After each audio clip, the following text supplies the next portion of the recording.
পিএইচপির array ফাংশনের এই অধ্যায় আমি মোহাম্মদ আবিদ এখন আপনাদের সাথে অ্যারে রিপ্লেস ফাংশনটি নিয়ে আলোচনা করতে গেলে আমি বলতে পারি যে অ্যারে রিপ্লেস ফাংশনটি নিয়ে কাজ করার ক্ষেত্রে আমাদের দুটো অ্যারে ভেরিয়েবলের প্রয়োজন হবে। আমরা এখন আমাদের উদাহরণের জন্য দুটো অ্যারে ভেরিয়েবল তৈরি করেছি। প্রথমটির নাম দিয়েছি মেইন অ্যারে এবং দ্বিতীয়টির নাম দিয়েছি অ্যারে অন। এবং আমরা আমাদের এই অ্যারে ভেরিয়েবল দুটোর নাম আমরা আমাদের অ্যারে রিপ্লেস ফাংশনটির মধ্যে লিখেছি। অর্থাৎ আমরা অ্যারে রিপ্লেস ফাংশনটির যে রাউন্ডেড ব্র্যাকেট আছে ইহার ভিতরে আমরা আমাদের অ্যারে ভেরিয়েবল দুটোর নাম লিখেছি। এখন আমরা এর মাধ্যমে কি করতে পারি? আমরা অ্যারে রিপ্লেস ফাংশনটির মাধ্যমে একটি নতুন অ্যারে তৈরি করতে পারি। সেজন্য আমরা আমাদের নতুন অ্যারেটির একটি নাম দিতে পারি। আমরা যে কোনো নাম ব্যবহার করতে পারি। আমি এখানে আমাদের নতুন অ্যারে ভেরিয়েবলটির নাম দিয়েছি রেজাল্ট। এখন আমি প্রথমে রেখেছি মেইন অ্যারে এবং দ্বিতীয়তে রেখেছি অ্যারে অন। এখন অ্যারে রিপ্লেস ফাংশনটির কাজ কি? অ্যারে রিপ্লেস ফাংশনটি মূলত একটি অ্যারের আইটেমকে অপর একটি অ্যারের আইটেম দ্বারা রিপ্লেস করে। অর্থাৎ একটি অ্যারের আইটেমকে অপর একটি অ্যারের আইটেম দ্বারা পরিবর্তন করে।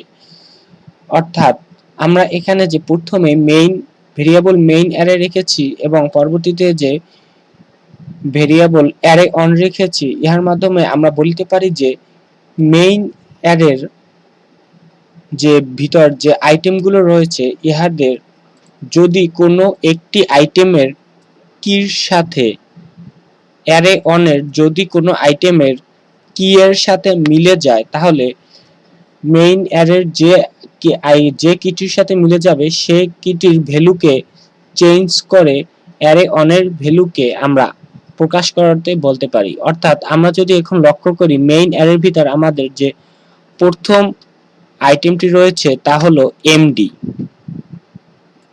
এবং এমডির কি হলো 0। এভাবে আমরা যদি লক্ষ্য করি যে আমাদের দ্বিতীয় উপাদানটির কি হলো অন, অর্থাৎ আবিদের কি হলো অন এবং আজমের কি হলো 2 এবং খানের কি হলো 3। এখন আবার আমরা যদি আমাদের অ্যারে অনের ভিতর লক্ষ্য করি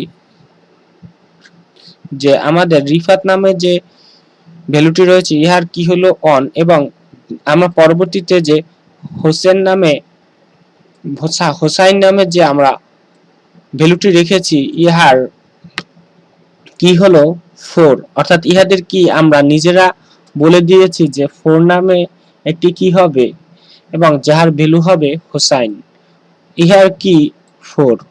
সুতরাং আমরা যদি লক্ষ্য করি যে আমাদের মেইন অ্যারের ভিতর এমডি নামে একটি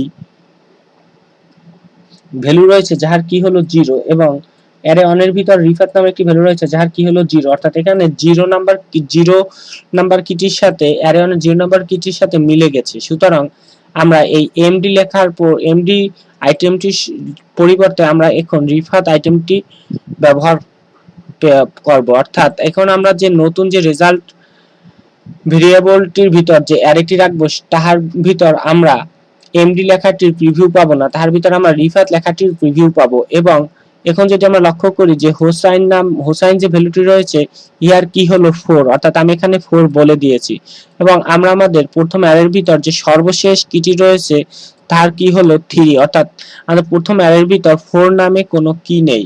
সুতরাং আমরা এখানে আবিদ, আজম, খান এই তিনটি আইটেমেরই প্রিভিউ পাবো এবং তাহার পরে আমরা 4 নামে একটি কি পাবো যার ভ্যালু হিসাবে আমরা হোসাইন পাবো। এখন যদি আমরা আমাদের রেজাল্ট ভেরিয়েবলটির প্রিভিউ ব্রাউজারে দেখি,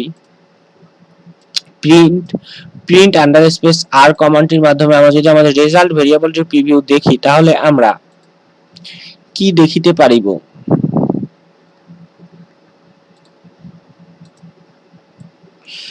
তাহলে আমরা দেখিতে আছি যে আমরা এমডির পরিবর্তে আমরা রিফাত দেখিতে আছি, তারপর দেখিতে আছি আবিদ, আজম, খান এবং তারপর দেখিতে আছি যে হোসাইন।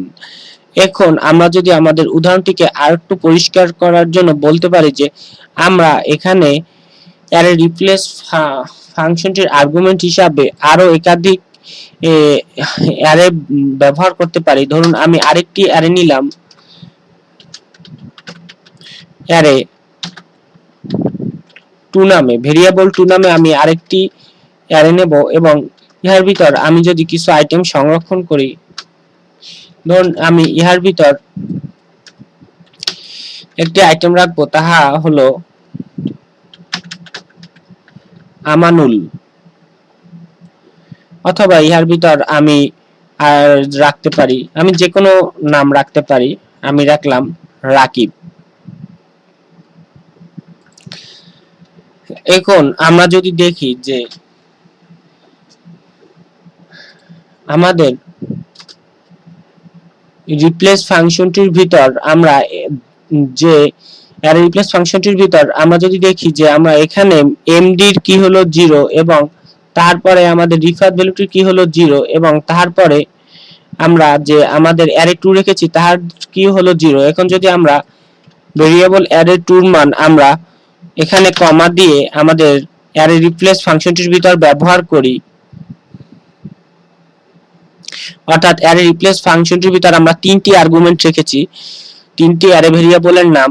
এখন আমরা যদি দেখি যে আমাদের যে সর্বশেষ যে অ্যারে ভেরিয়েবলটি থাকিবে তাহার কির সাথে যদি পূর্ববর্তী কোনো কির মিল থাকে তাহলে সর্বশেষ অ্যারে ভেরিয়েবলটির কিটি কার্যকর হবে, অর্থাৎ এখানে এমডি নামের যে ভ্যালুটি ছিল তাহার কি ছিল 0 এবং যেহেতু আমাদের অ্যারে অন এর ভিতরও 0 নামে একটি কি রয়েছে এবং যার ভ্যালু হলো রিফাত, তাহলে আমরা এমডি লেখাকে রিফাত দ্বারা পরিবর্তন করেছি।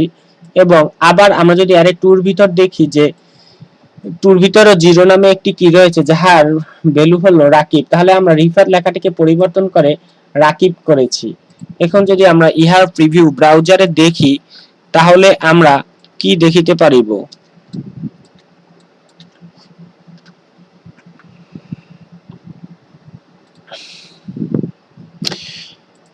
তাহলে আমরা রিফাত লেখাটির পরিবর্তে দেখিতে আছি রাকিব। আশা করি আপনারা আমার এই অধ্যায়ের বিষয়বস্তু বুঝিতে পেরেছেন। আপনাদের যদি কোনো প্রশ্ন থাকে তাহলে তা কমেন্টের মাধ্যমে জানাতে পারেন এবং আমার ভিডিওটি ভালো লাগলে ভিডিওতে লাইক করতে ভুলবেন না এবং আমার কাছ থেকে আরো ভিডিও পাবার জন্য আমার চ্যানেলটিকে সাবস্ক্রাইব করুন।